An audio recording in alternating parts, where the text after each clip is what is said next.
नमस्कार, मैं हूं आपके साथ गीतिका पंत और स्वागत है आपका गुड लक टुडे में। और मेरे साथ स्टूडियो में मौजूद हैं पंडित शैलेंद्र पांडे जी। पंडित जी, बहुत बहुत स्वागत है आपका। नमस्कार।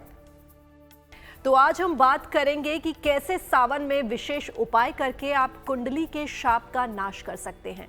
शाप होता क्या है, आम जीवन में इसे कैसे समझा जाएगा, किस प्रकार के कर्मों को करने से शाप मिलने की संभावना ज्यादा होती है। लेकिन सबसे पहले देख लेते हैं आज का गुड लक मंत्र।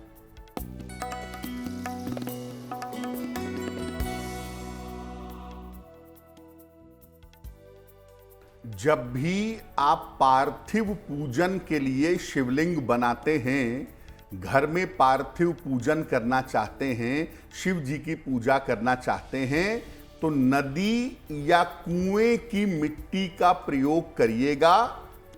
और जब आप पार्थिव पूजन के साथ शिवलिंग बनाएंगे तो इस शिवलिंग के साथ वेदी नहीं बनाएंगे।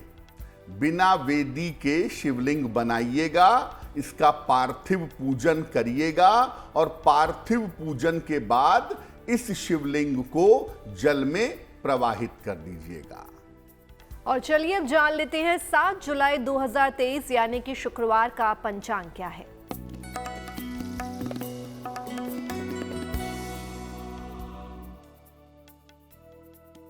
दिनांक 7 जुलाई 2023, दिन शुक्रवार, तिथि है श्रावण कृष्ण पक्ष की पंचमी तिथि, नक्षत्र है शतभिषा नक्षत्र, रात के 10:16 तक। चंद्रमा कुंभ राशि में संचरण कर रहे हैं। राहु काल का समय प्रातः काल 10:30 से दोपहर के 12 बजे तक। पश्चिम दिशा की तरफ यात्रा करने की मनाही है, लेकिन अगर यात्रा करना जरूरी है, मजबूरी है, तो जरा सी दही खाकर और भगवान का स्मरण करके यात्रा करेंगे तो मुश्किल से बचे रहेंगे। तो आइए जानते हैं कि ये शाप होता क्या है, आम जीवन में इसे कैसे समझा जाएगा। चलिए जानते हैं पंडित जी से। देखिए, कुंडली में बहुत तरह के योग होते हैं, बहुत तरह की अच्छी स्थितियां होती हैं और बहुत तरह की बाधाएं भी होती हैं। कुंडली में शाप भी होता है, पूर्व जन्म के कर्मों का गहरा प्रभाव होता है और जो प्रभाव इस जन्म में आपको दिखाई देता है। किसी व्यक्ति के द्वारा किए गए दुष्कर्मों के कारण उसे एक लंबी अवधि तक इसका फल भोगना पड़ता है। कभी कभी ये फल इतना ज्यादा कठोर होता है कि ये जन्म जन्मांतर तक आपका पीछा करता रहता है। जब किए गए दुष्कर्मों के फल का कारण पता ना हो और निवारण पता ना हो तो इसे हम शाप कहते हैं। कुंडली में ग्रह भी आपके ठीक हैं, समय भी आपका ठीक है, लेकिन आप जीवन में तरक्की नहीं कर पा रहे हैं अज्ञात बाधाओं की वजह से या किसी अन्य कारण से, तो इसे हम शाप कहेंगे। दुनिया में तमाम तरीके के शाप होते हैं जो अलग अलग कारणों से आपके जीवन में पैदा होते हैं। कुछ ऐसी बाधाएं होती हैं जिंदगी में जिनके बारे में कुछ भी समझ में नहीं आता कि ये बाधाएं आ क्यों रही हैं और इन बाधाओं को समाप्त कैसे किया जाए। शाप कैसा भी हो और कोई भी हो, भगवान शिव के अलावा उसका निवारण कोई नहीं कर सकता। अगर हम ईश्वर के विशिष्ट स्वरूपों के बारे में बात करें तो भगवान शिव और भगवान कृष्ण ईश्वर के दो ऐसे स्वरूप हैं जो आपके जन्म जन्मांतर के संस्कारों को नष्ट कर सकते हैं, आपको मुक्ति के मार्ग पर ले जा सकते हैं। इसीलिए अगर हम बात करें शाप की, तो शाप को समाप्त करने के लिए या तो भगवान शिव की उपासना करनी होगी या भगवान कृष्ण की उपासना करनी होगी। और आइए अब जान लेते हैं मेष, वृषभ और मिथुन राशि का क्या है राशिफल।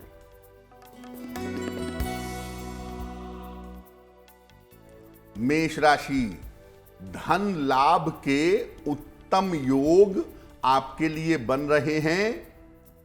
यात्रा की स्थिति बन रही है। संतान पक्ष की उन्नति होगी इस समय। किसी निर्धन व्यक्ति को अगर धन का दान कर दें तो आपका दिन और भी ज्यादा बेहतर होगा।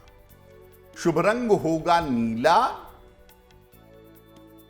और भाग्य का मीटर आपको नंबर दे रहा है 70%। मध्यम भाग्य आपके साथ बना हुआ है।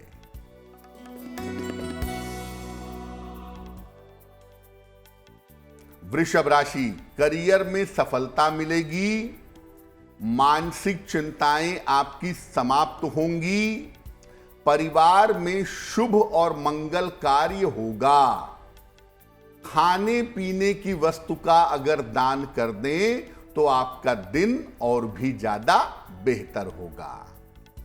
शुभ रंग होगा आसमानी और भाग्य का मीटर आपको नंबर दे रहा है 80%। बहुत अच्छा भाग्य आपके साथ बना हुआ है।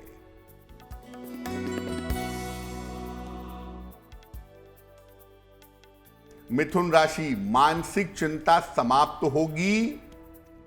स्वास्थ्य के मामले में आपके सुधार होगा। महत्वपूर्ण काम इस समय आपका बन जाएगा। खाने पीने की वस्तु का दान करें, आपका दिन और भी ज्यादा बेहतर होगा।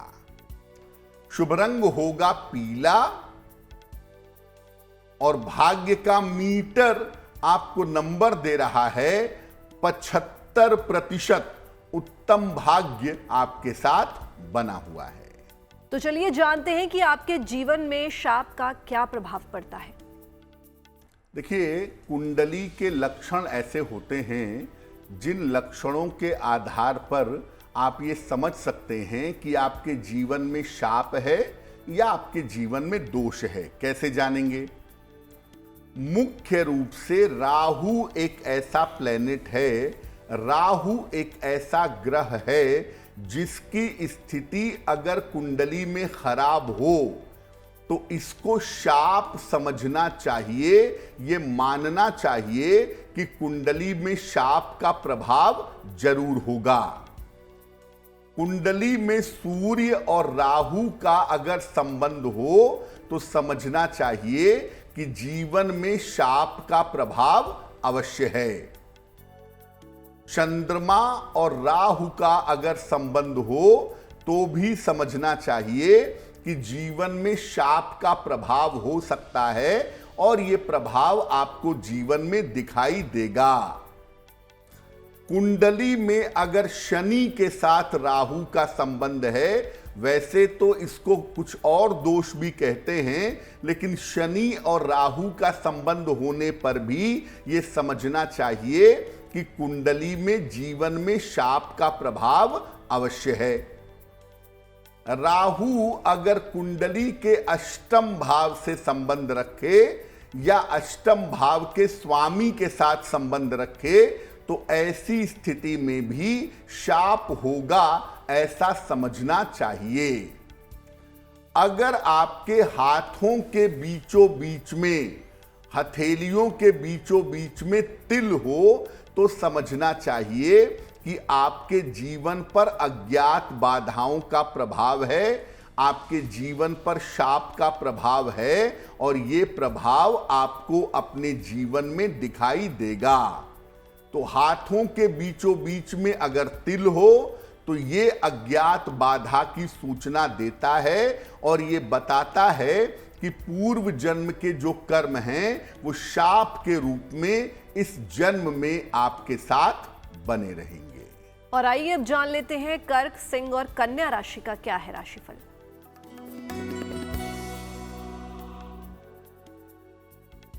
कर्क राशि, स्वास्थ्य का थोड़ा सा ध्यान इस समय बनाए रखें। स्वास्थ्य की समस्या हो सकती है। पारिवारिक उलझनें आपको परेशान कर सकती हैं। शांति और धैर्य अपना बनाए रखिएगा। किसी निर्धन व्यक्ति को अगर सफेद मिठाई का दान कर दें तो आपका दिन और भी ज्यादा बेहतर होगा। शुभ रंग होगा लाल और भाग्य का मीटर आपको नंबर दे रहा है 60%। मेहनत ज्यादा होगी, भाग्य थोड़ा कम रहेगा।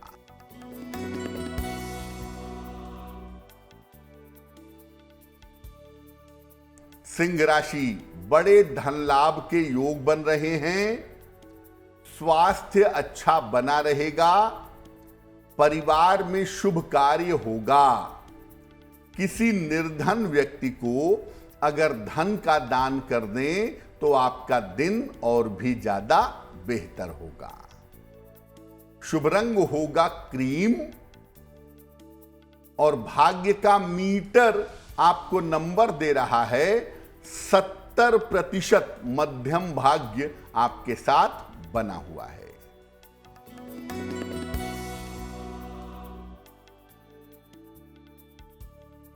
कन्या राशि, नौकरी में सुधार होगा। किसी अतिथि का आगमन होगा। काम की थोड़ी अधिकता बनी रहेगी। खाने पीने की वस्तु का दान करें तो आपका दिन और भी ज्यादा बेहतर होगा। शुभ रंग होगा हरा और भाग्य का मीटर आपको नंबर दे रहा है 65%। जितनी मेहनत करेंगे उतना ही आपको लाभ होगा। और अब वक्त हो गया आज के पहले सवाल का, तो चलिए जानते हैं पंडित जी से कि पंडित जी आज का पहला सवाल किसका ले रहे हैं। जी,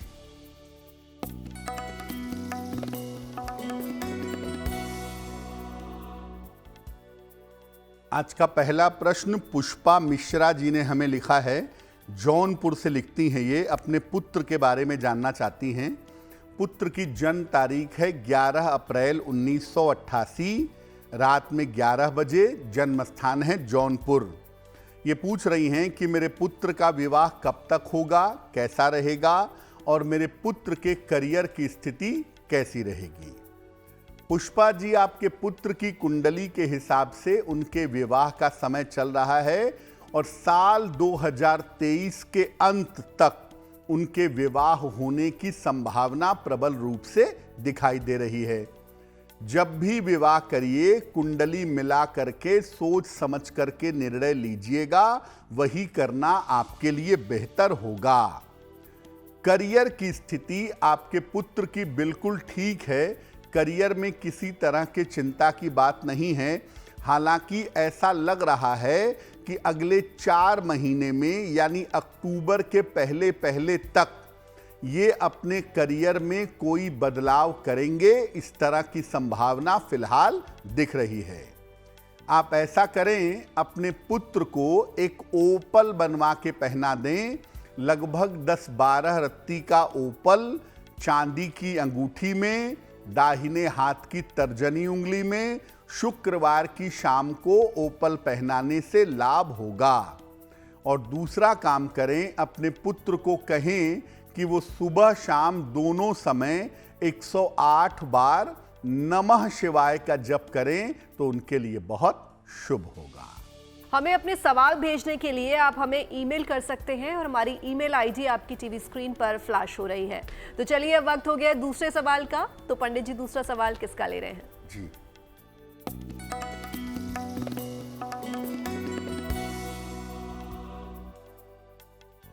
अगला प्रश्न वंदना जी ने हमें लिखा है और वंदना जी आगरा से लिखती हैं।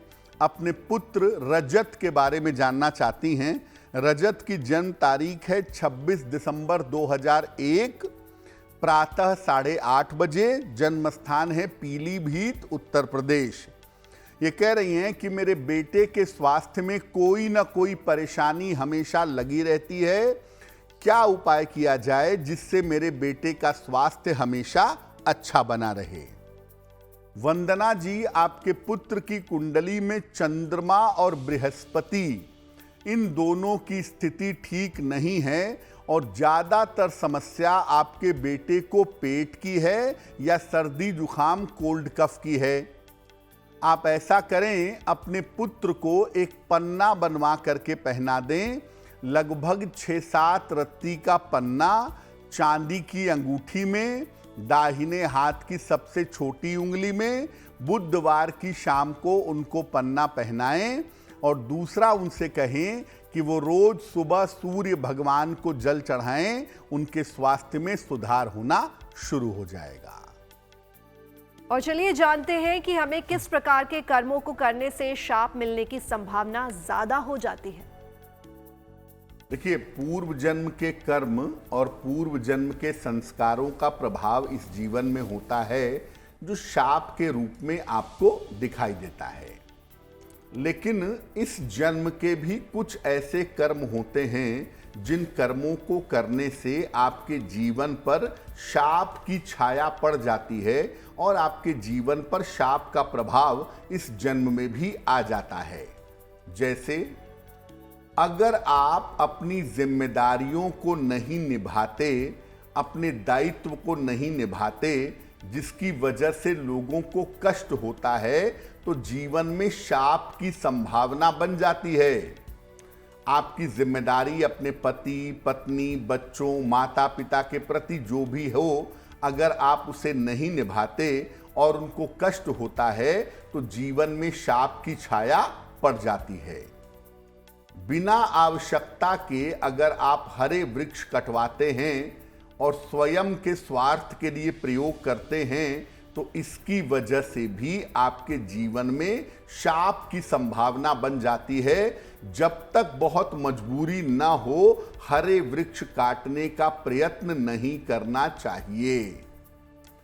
अगर आप गर्भपात करते हैं या करवाते हैं, विशेष रूप से स्त्री गर्भ की हत्या करते हैं कि आपकी पत्नी के गर्भ में कोई महिला है, कोई बालिका है, या आप महिला खुद हैं, आपके गर्भ में कोई बालिका है और आप उसका एबॉर्शन करवा देते हैं सिर्फ इसलिए कि वो स्त्री है, तो निश्चित रूप से ये महापाप है और ये महापाप बहुत बड़ा शाप बन करके आपके जीवन में आएगा। अपनी पत्नी, पति या मित्र के साथ अगर आप धोखा करते हैं तो ये भी आपके जीवन में शाप बन करके निश्चित रूप से सामने आएगा और जीवन में आप कभी न कभी इस शाप के शिकार जरूर होंगे। अपने गुरु की आज्ञा नहीं मानते और अपने गुरु का अपमान करते हैं तो इसका तो खैर कोई निवारण ही नहीं है। ये इतनी बड़ी समस्या है कि ये शाप के रूप में आपके जीवन में बनी रहेगी और आप जीवन में इससे मुक्त सामान्यतः नहीं हो पाएंगे। तो आप इस बात को समझ लीजिए कि आप अगर अपने गुरु की बात नहीं मानते, उनकी आज्ञा की अवहेलना करते हैं, उनका अपमान करते हैं, तो आपके जीवन में शाप निश्चित रूप से बनेगा और वो समय समय पर आपको प्रभावित जरूर करेगा। और आइए अब जान लेते हैं तुला, वृश्चिक और धनु राशि का क्या है राशिफल। तुला राशि, थोड़ा सा प्रयास करेंगे इस समय, थोड़ा एफर्ट करेंगे, करियर में आपके सुधार होगा, आकस्मिक धन का लाभ होगा और तमाम तरीके की चिंताएं आपकी दूर होंगी। किसी निर्धन व्यक्ति को अगर धन का दान कर दें तो आपका दिन और भी ज्यादा बेहतर होगा। शुभ रंग होगा सफेद और भाग्य का मीटर आपको नंबर दे रहा है 75% उत्तम भाग्य आपके साथ बना हुआ है।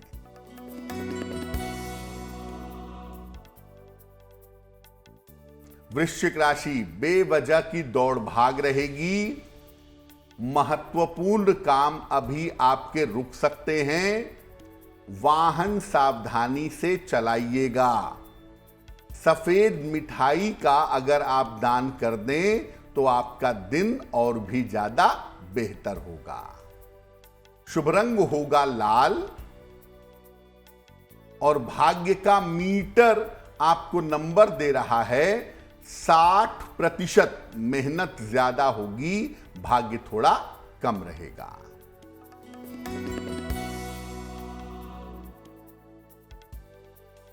धनु राशि, स्वास्थ्य में सुधार होगा। धन लाभ के योग बन रहे हैं। बदलाव अगर कोई करना चाहते हैं तो बदलाव के निर्णयों में सावधानी बनाए रखिएगा। खाने पीने की वस्तु का अगर आप दान करें तो आपका दिन और भी ज्यादा बेहतर होगा। शुभ रंग होगा हरा और भाग्य का मीटर आपको नंबर दे रहा है 70%। मध्यम भाग्य आपके साथ बना हुआ है। तो चलिए अब जान लेते हैं कि आपको ऐसा क्या उपाय करना चाहिए कि आपके जीवन से शाप जो है वो पूरी तरह से दूर हो जाए। देखिए, अलग अलग तरीके के कर्मों से अलग अलग तरीके के शाप पैदा होते हैं। तो उन कर्मों को सुधार करके, उन कर्मों को बेहतर करके, प्रभु से प्रार्थना करके आप अपने शाप को दूर कर सकते हैं। जैसे अगर आपने दायित्व न निभाए हों तो आगे से अपने दायित्व ठीक तरीके से निभाइएगा। अपने दायित्वों को निभाने में आगे किसी तरह की लापरवाही मत करिएगा। सावन में अस्पताल में दवाइयां बांटिए, गरीबों को दवाइयां दीजिए और रोगियों की सेवा करिए। अगर आप ऐसा करते हैं तो दायित्वों की वजह से जो शाप पैदा हुआ है उससे आप निश्चित रूप से बच जाएंगे। अगर आपने हरे वृक्ष कटवा दिए हों गलती से तो सावन में लंबी आयु तक रहने वाले ढेर सारे वृक्ष लगवाइए। पीपल लगवाइए, बरगद लगवाइए, नीम लगवाइए। इस तरह के वृक्ष अगर आप लगवा दें तो बेहतर होगा। अगर गर्भपात किया हो या करवाया हो, स्त्री गर्भ की हत्या की हो तो किसी ज्योतिर्लिंग में या शिवालय में जल और बेलपत्र आपको अर्पित करना चाहिए। शिव अपराध क्षमा स्तोत्र, शिव अपराध क्षमा स्तोत्र, इसका जितना संभव हो सुबह के समय पाठ करिएगा। सावन में जरूर ऐसा करिएगा। और अगर आपने एबॉर्शन करवाया है, गर्भ हत्या करवाई है, तो निर्धन लड़कियों के विवाह की जिम्मेदारी लीजिएगा। उससे कुछ हद तक इसका प्रभाव जीवन से कम होगा। अगर गुरु की आज्ञा की अवहेलना की हो तो गुरु से नियमित रूप से क्षमा याचना करिएगा, क्योंकि गुरु की आज्ञा की अवहेलना की है। गुरु अगर आपको क्षमा कर देंगे तो इस बंधन से आप मुक्त हो जाएंगे और दूसरे लोगों को ज्ञान का और मुक्ति का मार्ग दिखाइएगा अपने गुरु के निर्देशानुसार। अगर आप ऐसा करते हैं तो शाप का निवारण निश्चित रूप से हो पाएगा। और आइए अब जान लेते हैं मकर, कुंभ और मीन राशि का क्या है राशिफल।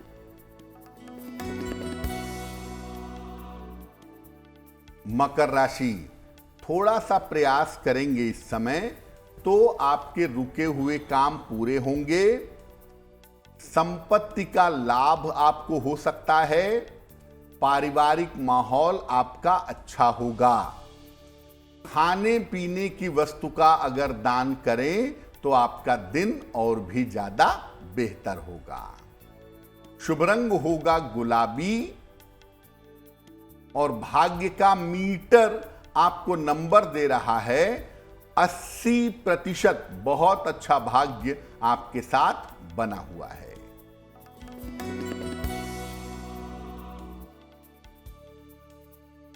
कुंभ राशि, स्वास्थ्य आपका अच्छा होता जाएगा, मानसिक समस्याएं समाप्त होंगी, रुके हुए तमाम काम पूरे होंगे। भगवान शिव को अगर जल अर्पित कर दें तो दिन आपका और भी ज्यादा बेहतर होगा। शुभ रंग होगा नारंगी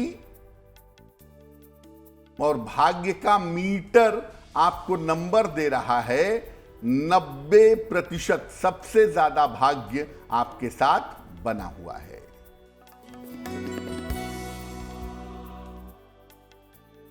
मीन राशि, महत्वपूर्ण काम आपके रुक सकते हैं। किसी को कोई वादा इस समय मत करिएगा। अपने स्वास्थ्य का ध्यान फिलहाल बनाए रखें। सफेद मिठाई का अगर दान कर दें तो आपका दिन और भी ज्यादा बेहतर होगा। शुभ रंग होगा पीला और भाग्य का मीटर आपको नंबर दे रहा है 60%। मेहनत ज्यादा होगी, भाग्य थोड़ा कम रहेगा। तो चलिए देख लेते हैं आज का तीसरा सवाल हमें किसने भेजा है और पंडित जी किसका सवाल ले रहे हैं। जी,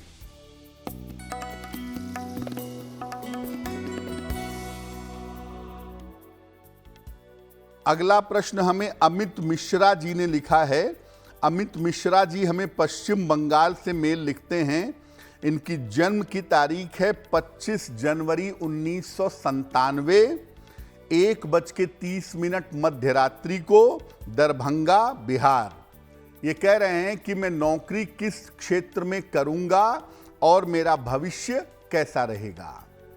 अमित जी, अगर आप मैनेजमेंट के क्षेत्र में, बैंक या फाइनेंस के क्षेत्र में नौकरी का प्रयत्न करें तो इस दिशा में आपको सफलता ज्यादा मिलेगी। बैंक, मैनेजमेंट, फाइनेंस, इन क्षेत्रों में प्रयास करिए और आपकी कुंडली में प्राइवेट नौकरी में रहने की और प्राइवेट नौकरी में तरक्की करने की संभावना बेहतर है। वहां पर प्रयास करना आपके लिए बहुत अच्छा होगा। आपका करियर बेहतर हो, आप जीवन में सफल हों, इसके लिए एक मोती बनवा के पहन लें।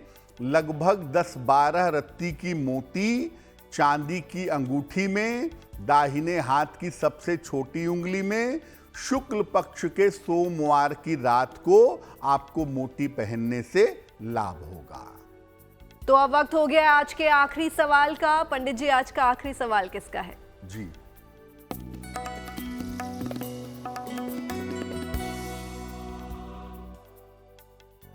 और आज का अंतिम प्रश्न हेमलता जी ने हमें लिखा है।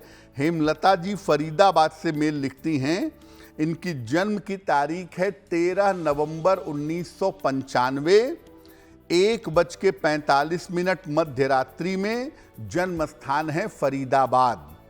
ये पूछ रही हैं मेरा विवाह कब होगा और कैसा होगा और मेरा करियर कैसा रहेगा।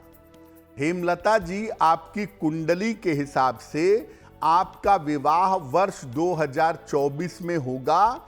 मई 2024 से दिसंबर 2024 का जो समय है, इसमें आपके विवाह होने की संभावना बनती है। कुंडली मिलाकर के सोच समझ करके विवाह का निर्णय लीजिएगा, क्योंकि आपके वैवाहिक जीवन में थोड़ी दिक्कतें हो सकती हैं। जहां तक करियर की बात है, बैंक का, मैनेजमेंट का, शिक्षा क्षेत्र का कोई बढ़िया करियर आप बना सकती हैं और करियर का मामला आपके लिए बहुत अच्छा दिख रहा है। अब आपके स्वास्थ्य के लिए, आपके विवाह के लिए, करियर के लिए क्या उपाय किया जाए? एक ओपल बनवा के पहनिए। लगभग 10-12 रत्ती का ओपल चांदी की अंगूठी में, दाहिने हाथ की तर्जनी उंगली में। शुक्रवार की शाम को एक ओपल बनवा के पहने और रोज सुबह जल में जरा सी हल्दी मिला करके सूर्य भगवान को जल चढ़ाएं तो आपके लिए बहुत बेहतर होगा। पंडित जी, एक सवाल था। आपने अभी बताया कि भगवान भोलेनाथ की पूजा करने से शाप जो है वो दूर हो जाता है, तो भगवान कृष्ण की पूजा करने से शाप किस तरह से दूर होता है? बिल्कुल, देखिए, भगवान के दो ही स्वरूप ऐसे हैं, भगवान शिव के और भगवान कृष्ण के ही स्वरूप से आप अपने जीवन के शापों को नष्ट कर सकते हैं, शापों को समाप्त कर सकते हैं। अगर आपने इनका जीवन देखा हो कि भगवान शिव ने चंद्रमा के शाप को समाप्त कर दिया था और भगवान कृष्ण ने तमाम ऐसे लोगों का उद्धार किया था, चाहे वो यमलार्जुन की बात हो, चाहे वो कुब्जा दासी की बात हो, भगवान कृष्ण ने भी तमाम लोगों के शाप को समाप्त किया था। तो जब आप इनकी पूजा करते हैं तो शाप समाप्त होते हैं। भगवान शिव की पूजा कैसे करके शाप को समाप्त करेंगे वो तो आपने जान लिया। भगवान कृष्ण की कैसे पूजा की जाए कि जीवन में जो शाप हैं, जो दोष हैं, वो दोष, वो शाप समाप्त हो जाएं। देखिए, इसका सबसे अच्छा तरीका ये है कि आप रोज सुबह भगवान कृष्ण के मंत्र का जप करें। ओम क्लीं कृष्णाय नमः, ओम क्लीं कृष्णाय नमः। इस मंत्र का अगर रेगुलरली जप किया जाए तो कुंडली का शाप निश्चित रूप से दूर हो सकता है। और अगर बहुत बड़ा शाप है, कोई बहुत बड़ी बाधा है, उसका निवारण नहीं हो पा रहा है, तो भगवान कृष्ण की जो लीलाएं हैं श्रीमद् भागवत में, उसका अगर पाठ किया जाए तो उसके परिणाम भी बहुत शुभ होते हैं। कितना भी बड़े से बड़ा शाप क्यों ना हो, कितनी भी बड़े से बड़ी समस्या क्यों ना हो, श्रीमद् भागवत का पाठ सुनने से वो शाप, वो दोष नष्ट हो जाता है। इसके अलावा आप किसी और के शाप को दूर करना चाहें, किसी और के लिए प्रार्थना करना चाहें, तो सप्ताह में एक दिन गीता के 11वें अध्याय का पाठ करें। अगर आप गीता के 11वें अध्याय का पाठ करके प्रार्थना करते हैं तो किसी भी तरह का शाप निश्चित रूप से दूर हो सकता है, उसमें चिंता की कोई आवश्यकता नहीं है। तो चलिए जानते हैं कौन सा ऐसा मंत्र है जिसके जप से हर पाप का, हर शाप का प्रायश्चित हो सकता है। जब भी आप पूजा उपासना करते हैं या प्रातः काल, संध्या काल में पूजा करते हैं, तो उस समय एक श्लोक आपको पढ़ना चाहिए ताकि जाने अनजाने अगर कोई पाप हो गया हो, जाने अनजाने कोई शाप आ गया हो, तो उसका प्रभाव आपके ऊपर न पड़े। श्लोक देखिए स्क्रीन पर। कर चरण कृतम वा कायजम कर्मजम वा श्रवण नयनजम वा मानसम वा पराधम विहितम अविहितम वा सर्वमेतत् क्षमस्व जय जय करुणाब्धे श्री महादेव शंभो। इस श्लोक में कहा गया कि अगर हाथ से, वाणी से, कर्म से, कान से, आंखों से, मन से कोई अपराध हुआ हो, कोई ऐसा अपराध हुआ हो जिसको जानते हो या न जानते हो, ऐसे सारे अपराधों को आप क्षमा करिए। हे महादेव, मेरे ऊपर कृपा करिए। अगर आप इस श्लोक को सुबह शाम पूजा के बाद एक एक बार पढ़ते हैं तो हर तरह के शाप का, हर तरह के पाप का नाश होता है। तो जिनका जन्मदिन 7 जुलाई को आता है, आइए जानते हैं उनका आने वाला वर्ष कैसा रहेगा।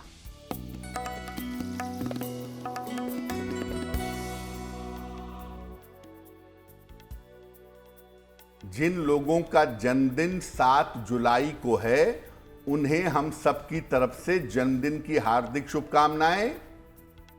आने वाले वर्ष में जीवन में तमाम तरह की सफलताएं मिलेंगी आपको। करियर में लाभकारी बदलाव होगा। स्वास्थ्य की स्थिति आपके लिए अच्छी होती जाएगी और धन की स्थिति आपके लिए कुल मिलाकर उत्तम रहेगी। क्या करेंगे? पूरे साल भर भगवान गणेश के मंत्र का अगर आप जप करें, ओम गंग गणपतये नमः, इस मंत्र का अगर आप पूरे साल भर जप करें तो आपके लिए बहुत शुभ होगा। और अब वक्त हो गया है आज की जिज्ञासा जानने का।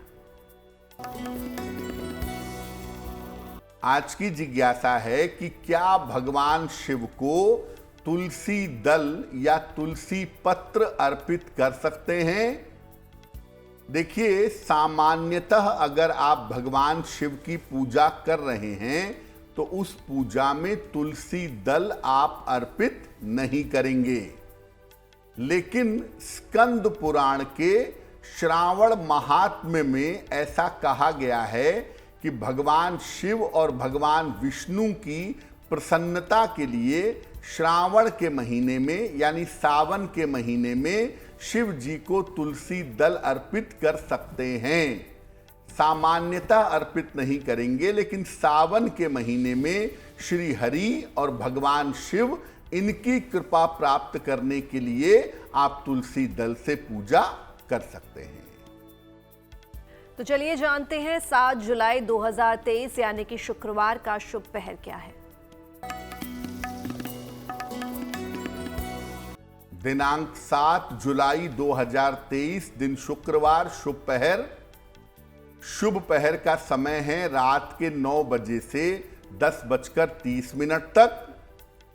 इस समय में भगवान शिव को सुगंधित पुष्प, खुशबू वाले फूल अर्पित करिए। धन की जो भी समस्याएं हैं वो तमाम समस्याएं निश्चित रूप से दूर होंगी, लेकिन करेंगे शुभ पहर में ही। समय फिर से नोट करें, 7 जुलाई शुक्रवार रात के 9 बजे से 10:30 के बीच में। तो चलिए जान लेते हैं आज की गुड लक राशि कौन सी है। हम आपको बता रहे हैं कि अलग अलग राशि के लोगों का भाग्य कैसा होता है। आज की जो गुड लक राशि है वो है कन्या। इनका भाग्य धन के मामले में काफी अच्छा काम करता है। अच्छे भाग्य के लिए इनको जनेऊधारी शिवलिंग अपने पास रखना चाहिए। जिस शिवलिंग पर सफेद रंग की लकीर हो उसे जनेऊधारी शिवलिंग कहते हैं। ऐसा शिवलिंग अगर अपने पास रखें और उसकी पूजा करें तो भाग्य आपका साथ अवश्य देगा। तो चलिए जानते हैं पंडित जी से कि आज का महा उपाय कौन सा है।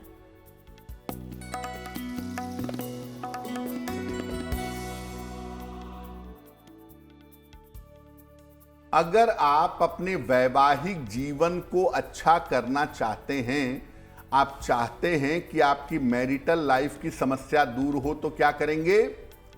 सावन में रोज सुबह शिवलिंग पर सफेद चंदन लगाएंगे और शिवलिंग की वेदी पर, उसके चारों तरफ जो सर्कल है, वेदी है, उस पर हल्दी लगाएंगे और इसके बाद जल अर्पित करके प्रार्थना करेंगे।